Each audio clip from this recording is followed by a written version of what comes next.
Settles on the pucks in the middle for McDavid. Cuts around Burakovsky. One man goes down. McDavid shoots and scores. And that allows McDavid to go one-on-one with Alexiak. He uses the big man as a screen and shelves him past Jones. That is a shot that he is perfecting. Off the fly, through the screen, under the bar.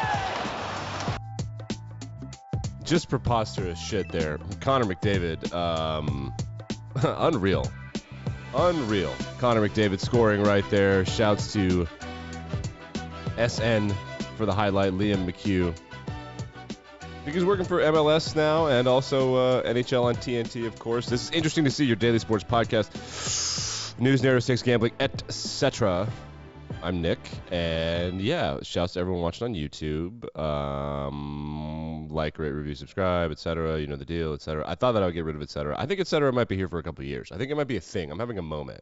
What a great word that is. Shouts to the Greeks or the Latins. I actually don't care, so don't tell me who invented that. Don't tell me. Okay, so controversial Wednesday. We have some controversies, and we're going to talk about them. But before we talk about controversies, we are going to talk about Trevor Lawrence. What's up?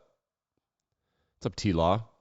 Trevor Lawrence had a 2-point conversion where in the game against the Chargers, the Jags are attempting a comeback, and there is a personal foul by Joey Bosa on the play, on the touchdown scoring play, right? So Doug Peterson, Big Balls Doug, they used to call him in Philadelphia, was like, yeah, you're going to give us a yard closer, we're going for it. And then Trevor Lawrence was like in shotgun, and he's under center, and he's looking around, he's like, it's a spread out offense. He's like, oh, shit.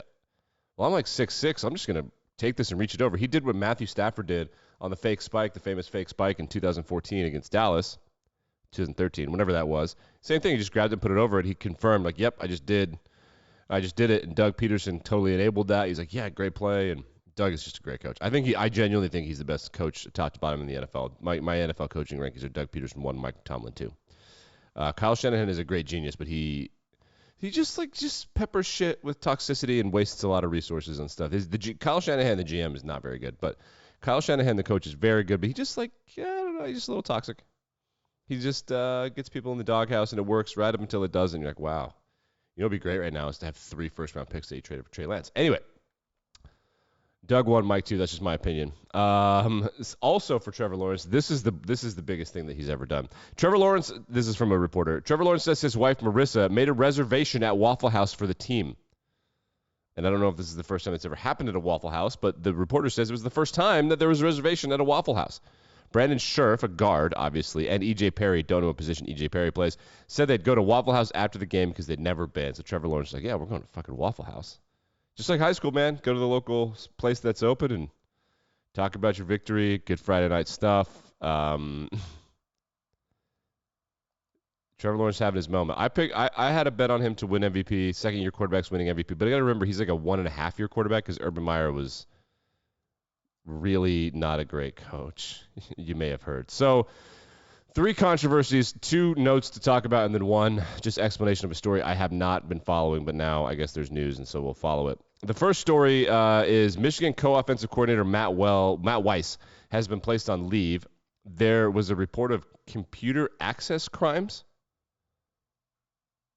So these publicly funded universities, they have their own police forces often because the university will many times have its own zip code. Ergo, it could be its own little town. I have no idea what the fuck a computer access crime is. It very much speaks to illicit material or inappropriate contact with people.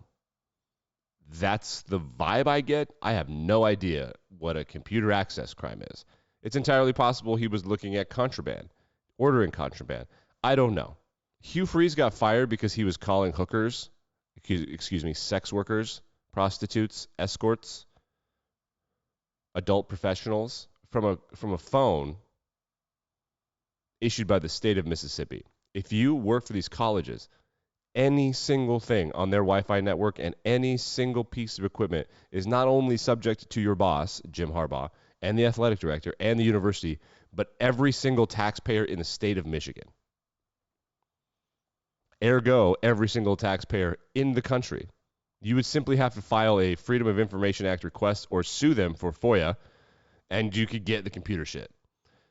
So this will come out unless Michigan's able to hide it, and they were. Remember, they hid that gun crime thing. So Here's the quote. The University of Michigan Police Department is investigating a report of computer access crimes that occurred at Schembechler Hall. I can't believe Schembechler still has a shit name for him at Michigan. He aided and abetted one of the most prolific sexual predators in confirmed American history. Yeah, Michigan doesn't really talk about that, do they?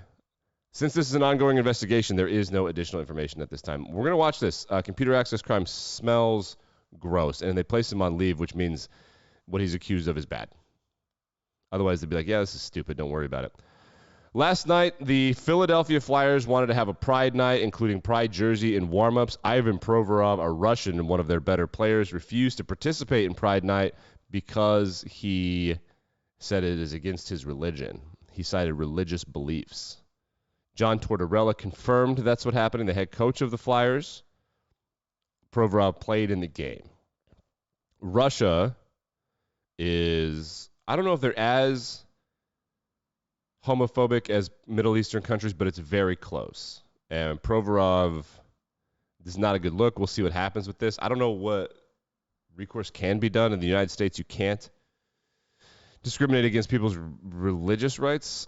Flyers fans, I mean, I lived in Philly. I can't imagine this is going to go over well. It's just a really toxic situation. I thought that the team might make the playoffs because Torch is old school, and he kind of gets a lot out of players at a time in their career when they're still kind of ready to be pushed a little bit. He never wins anything because he pisses them off a little too much, and you can't do that.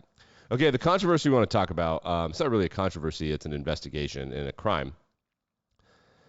University of Alabama basketball player Darius Miles, he was suspended from the team, and then he was expelled from the school as an investigation was ongoing of a murder near campus, and he has now been arrested for that murder. The woman was 23 years old. She was in town for whatever reason. I actually don't know. And they were out. So the neighborhood that people go out in Alabama is called the Strip. Now, close to the Strip, which is where, bars and restaurants and shops and, so people go out in a small southern town. At 1:45 a.m., the police responded to a report of shots fired. A woman in a car was dead. The person driving the car was also shot, I believe.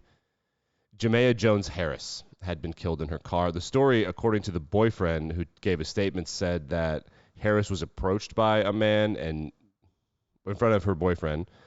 Then she refused his advances, and then she left. And as she was leaving, the guy followed her and shot her. Her boyfriend returned fire out of self-defense. One of the two people in the car, Darius, was not the only person in the car. He had someone with him who also has been arrested for, I don't really know. Let's see. Michael Lynn Davis has been arrested in the shooting. I would imagine some sort of assault, not murder, but some sort of pretty serious felony charges. So, yeah, this is what's happening right now. And as we look in, the police apparently the investigation didn't seem to take too long. They had surveillance video. They had statements. The statements were accurate. The boyfriend's version of events seemed to be correct. And this is a bad look. Obviously, violence against women, having student athletes with guns has been a problem. You just make yourself a target. But the grossness of following a woman in front of her boyfriend and refusing advances, like, what a rapey loser. But he's accused. It looks very, very, very much like he did it. A statement from an attorney said that he maintains his innocence and looks forward to his day in court. He'll get the death penalty in Alabama, so he should probably plead guilty. Pleading guilty's got to. They will give him the death penalty. This is a gross event. Also, as a young black man who's not from Alabama, being in the state of Alabama and having committed this crime, he will get the death penalty. I feel very confident in that, which is, that's a completely different conversation for a different day. So I imagine that right now he's probably planning to plead not guilty, and this is a statement from a lawyer. Who knows who's defending him? He's from Washington, D.C., so who knows? But I would imagine that the guilty plea is coming, but I don't think he'll be able to plead down. I saw that attorneys from Alabama on TikTok yesterday were analyzing this, and they say there seems to be enough evidence that they're not going to accept a guilty plea down. They would accept a guilty plea for like life or like 80 years or something, because he's just so caught that this is like they were going to win the trial. So in that case, oftentimes lawyers they won't accept a plea for lesser charges, which then as the accused, your move is always to go to court just because it's likely something the prosecutor will fuck up, or the jury will just like you, and whatever else can happen. However, it's not like you're on trial for embezzlement, you're on trial for murder, and if they convict you, they could kill you. And for a crime against a woman in the state of Alabama, prison is not going to be a walk in the park. So it was a really disgusting situation. This is the second Division I basketball player involved in a shooting. The other one was New Mexico State. I remember that kid, I'm calling him a kid, the young man, the man, was jumped and shot out of self-defense, which that seems to be the version of events. It also seems to be what's happening. In that instance, the head basketball coach was kind of covering things up and maybe in possession of the gun. I don't know. It was a pretty gross situation there, too. And just kind of heartbreaking. More heartbreaking news in the SEC.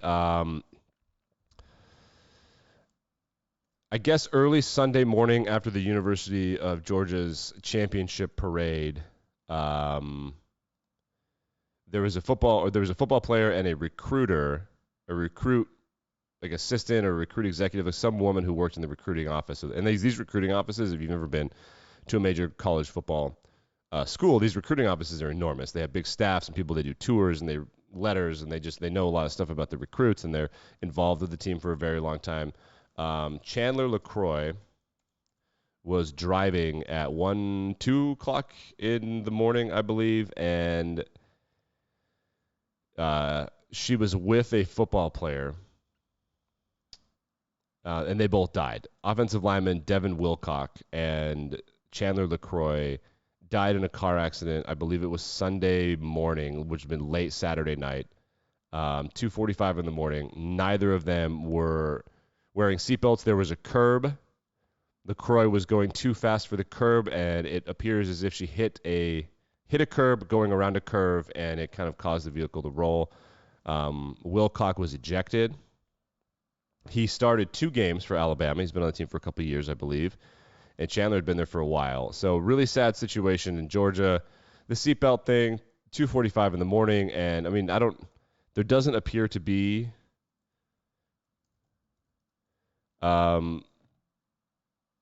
alcohol news right now. They have not conducted testing. The investigation is ongoing.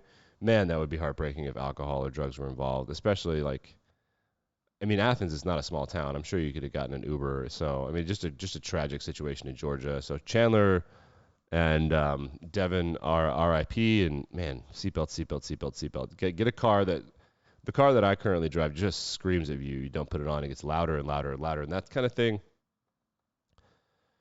That kind of thing's important. Really, really a big bummer. So that's Controversial Wednesday. Really tough one today. Get out of here on this. I don't know who this guy is from the University of Colorado screaming at his players, but Danny Cannell, who's a douchebag and I'm not a big fan of, he did have a take on this that I like. So if you listen to this speech, I just want you to imagine this is a college coach. It's not Deion, but it's one of Deion's staffers at the University of Colorado. Imagine this coach trying to pull this shit with NFL players. I think Danny Cannell was like, this is why college coaches do not work in the NFL. Okay, I want you bouncing out of your seat and stand tall. When I say stand tall, get your ass up. Stand tall. So they are in a meeting room. Back down. So they're in a meeting room. He just made him stand up and sit back down. Like literally, he's yelling at him. It's very military vibes here. Stand tall. They're just doing sitting up and standing down. We coming. We coming. Raise the goddamn roof. Raise the roof. We coming. We coming. We coming. We coming. If them Colorado buses show up, and 60 minutes of hell coming with it. 60 minutes of hell coming with it. It'd be so hard not to laugh at this. It would be so hard not to laugh at this. I'm sure they're into it and excited, but they're also like, I don't know. I feel college football, you need to treat them more like pros now. Like, they want to go to work, I guess. I don't know. But it's hard not to laugh at them. Deion better do well, otherwise this shit is over. Like, people are not going to let this kind of popularity fly. Oh, man. I think he'll be fine. I don't think he'll go anywhere else after this, though. But that's just, I have no idea. What do I know? I do know that this Tim Brewster guy, this is not awesome. It's hilarious. All right. Back and better than ever Thursday morning. Bye-bye.